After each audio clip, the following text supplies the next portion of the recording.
وہ مافیاز کے نہیں ہوتے سٹیک ہوئے ہوتے ہیں ڈالرز، اسی طرح کی فورن کرنسیز ان کے ہائیڈ آؤٹس کے اندر پڑی ہوتی ہیں. وہاں جو ڈیپریویشن ہے وہ صرف یہ نہیں ہے کہ وہاں کوئی دہائیوں سے وفاق نے پیسے صوبے کو نہیں دیے، وہاں ڈیپریویشن کا ذمہ دار خود بلوچ سردار ہے. وہاں پر جو ڈیپریویشن ہے وہ بلوچ سرداروں نے خود بلوچی عوام کو دی ہوئی ہے. منیب، کل آرمی چیف نے بھی کہا کہ جی ہارڈ سٹیٹ ہوگی پاکستان تو چلے گا. اب ہارڈ سٹیٹ کی دو ڈیفینیشنز ہیں.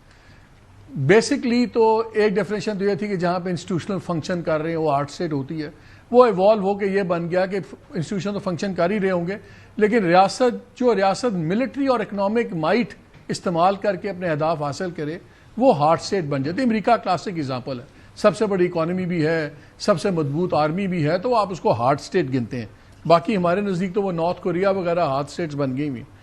میں یہ کہہ رہا ہوں کہ اگر یہ 92 بلین کی چیز ہی لے لیں، باقی چھوڑ دیں ابھی معاملات، اگر یہ مسئلہ بھی حل نہیں کر سکتا وفاق، اسٹیبلشمنٹ اور بلوچستان کی گورنمنٹ، موجودہ گورنمنٹ مل کے، وہ جو ہینڈ پکٹی ہے، تو پھر سب کچھ مذاق نہیں بن جائے گا. باقی مسئلے کیا حل کریں گے؟ اگر یہ لیویز جیسا مسئلہ حل نہیں ہوتا تو پھر تو یہ ہم باتیں کر رہے ہیں نا کہ یہ آپ کے خیال میں نان ایشو ہے.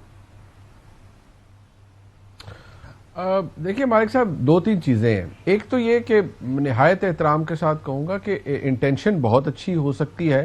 جو گزشتہ روز آرمی چیف نے فرمایا کہ پاکستان کو ایک ہارڈ سٹیٹ بننا ہے، بالکل ٹھیک ہے، پر جسے اس طرح انگریزی میں کہتے ہیں نا، ایزیئر سیڈ دین ڈن. دیکھیے یہ جو پرابلم ابھی آپ نے شاہ جی نے اور مدد صاحب نے گنوائے بلوچستان کے، اب جو ہسٹوریکل کانٹیکسٹ جس طرح شاہ جی نے بتایا، یہ کوئی عقل تو نہیں بنی نا لیویز. یہاں تو دیہڑیاں پتہ نہیں کتنی دہائیوں سے کس کی لگی ہوئی ہیں.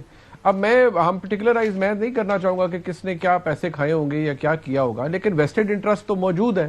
اب ان کی پروٹیکشن کے لیے بھی اگر کوئی قرارداد لے آتا ہے کہ ان کو نہیں چھیڑنا، اور اب آپ جس طرح آپ نے بتایا کہ جی وہ دو پولیس کے نیچے ان کو کریں گے، دو ڈویژنز کے اندر یا دو ڈسٹرکٹس کے اندر.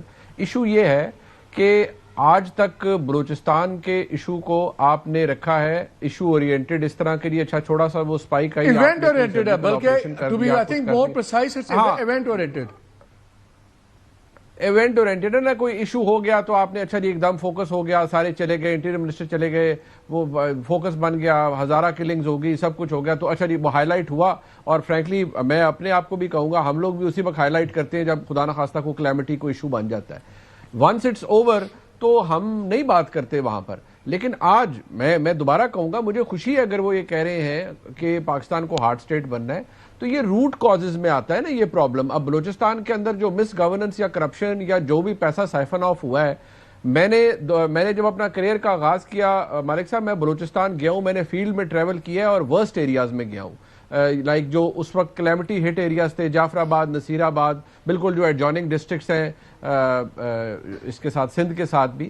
تو وہاں جو ڈیپریویشن ہے وہ صرف یہ نہیں ہے کہ وہاں کوئی دہائیوں سے وفاق نے پیسے صوبے کو نہیں دیے، وہاں ڈیپریویشن کا ذمہ دار خود بلوچ سردار ہے. وہاں پر جو ڈیپریویشن ہے وہ بلوچ سرداروں نے خود بلوچی عوام کو دی ہوئی ہے. اب مسئلہ یہ ہے کہ یہ جو ایشو ہمارا ہے کہ جی ہم نے ابھی تو دیکھیں، ہم تو وہاں جو وسائل ہیں ان کی تو بات ہی نہیں کر رہے. ہمارے سامنے تو ایک بہت بڑا پہاڑ ہے اس وقت دہشت گردی کا، اور جو BLA ٹائپ دہشت گردی. اگر آپ کو یاد ہو، فیب 2025 میں ایک یونائٹڈ نیشنز کی رپورٹ آئی جس میں یہ کہا گیا کہ افغانستان کے اندر now there is a strong collaboration between BLA and TTP. اور آپ یقین مانیں، یہ آپ کسی سے پوچھیں گے تو آپ کو پتا چلے گا کہ جس طرح وہ مافیاز کے نہیں ہوتے سٹیک ہوئے ہوتے ہیں ڈالرز، اسی طرح ان کے ڈینز کے اندر اسی طرح کی فورن کرنسیز ان کے ہائیڈ آؤٹس کے اندر پڑی ہوتی ہیں، چاہے وہ TTP کے ہوں یا BLA کے ہوں. سوال یہ ہے کہ یہ آج ہمیں کیوں احساس ہو رہا ہے؟ یہ احساس تو بہت پہلے ہو جانا چاہیے تھا. BLA آج کا مسئلہ تو نہیں ہے، TTP بھی آج کا مسئلہ نہیں ہے. بٹ پرابلم یہ ہے، مجھے جو خوف ہے ابھی بھی، کہ ابھی ایک دم ہمیں جوش بھی ہے، سب کچھ ہے، ہم نیشنل ایکشن پلان کی ریوائول کی بات کر رہے ہیں.